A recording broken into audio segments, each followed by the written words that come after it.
ایک شخص نے بہتر گھر خریدنے کے لیے اپنا پہلے والا گھر بیچنا چاہا۔ اس مقصد کے لیے وہ اپنے ایک ایسے دوست کے پاس گیا جو جائیداد کی خرید و فروخت میں اچھی شہرت رکھتا تھا۔ اس شخص نے اپنے دوست کو مدعا سنانے کے بعد کہا کہ وہ اس کے لیے گھر برائے فروخت کا ایک اشتہار لکھ دیں۔ اس کا دوست اس گھر کو بہت ہی اچھی طرح سے جانتا تھا۔ اشتہار کی تحریر میں اس نے گھر کے محل وقوع، رقبے، ڈیزائن، تعمیراتی مواد، باغیچے، سوئمنگ پول سمیت ہر خوبی کا تفصیل کے ساتھ ذکر کیا۔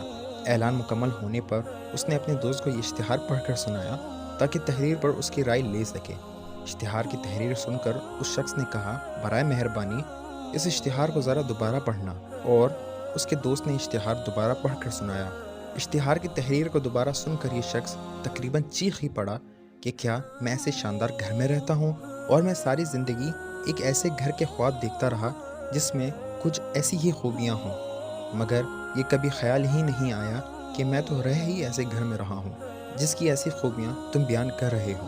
مہربانی کر کے اس اشتہار کو ضائع کر دو، میرا گھر بکاؤ ہی نہیں ہے۔ ایک بہت پرانی کہاوت ہے کہ اللہ تعالیٰ نے جو کچھ نعمتیں تمہیں دی ہیں ان کو ایک کاغذ پر لکھنا شروع کر دو، یقیناً اس لکھائی کے بعد تمہاری زندگی اور زیادہ خوش و خرم ہو جائے گی۔ اصل میں ہم اللہ تعالیٰ کا شکر ادا کرنا ہی بھولا بیٹھے ہیں، کیونکہ جو کچھ برکتیں اور نعمتیں ہم پر برس رہی ہیں ہم ان کو گننا ہی نہیں چاہتے۔ ہم تو صرف اپنی گنی چنی چند پریشانیاں یا کمی اور کوتاہیاں دیکھتے ہیں اور برکتوں اور نعمتوں کو بھول جاتے ہیں۔ کسی نے کہا، ہم شکوہ کرتے ہیں کہ اللہ نے پھولوں کے نیچے کانٹے لگا دیے ہیں۔ ہونا یوں چاہیے تھا کہ ہم اللہ کا شکر ادا کرتے کہ اس نے کانٹوں کے اوپر بھی پھول اگا دیے ہیں۔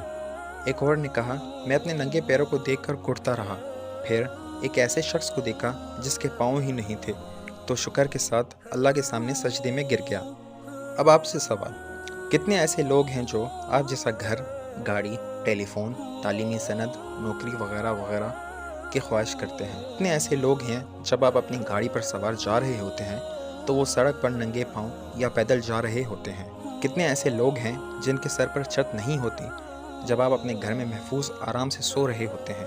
کتنے ایسے لوگ ہیں جو علم حاصل کرنا چاہتے تھے اور نہ کر سکے، اور تمہارے پاس تعلیم کی سند موجود ہے؟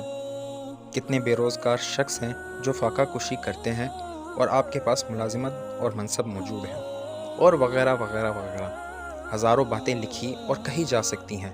کیا خیال ہے ابھی بھی اللہ کی نعمتوں کے اعتراف اور ان کا شکر ادا کرنے کا وقت نہیں آیا کہ ہم کہہ دیں، یا رب لك الحمد كما ينبغي لجلال وجهك وعظيم سلطانك، اللهم لك الحمد حتى ترضى ولك الحمد إذا رضيت ولك الحمد بعد الرضا۔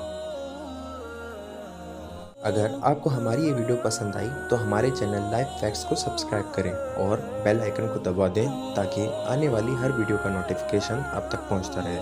اللہ حافظ۔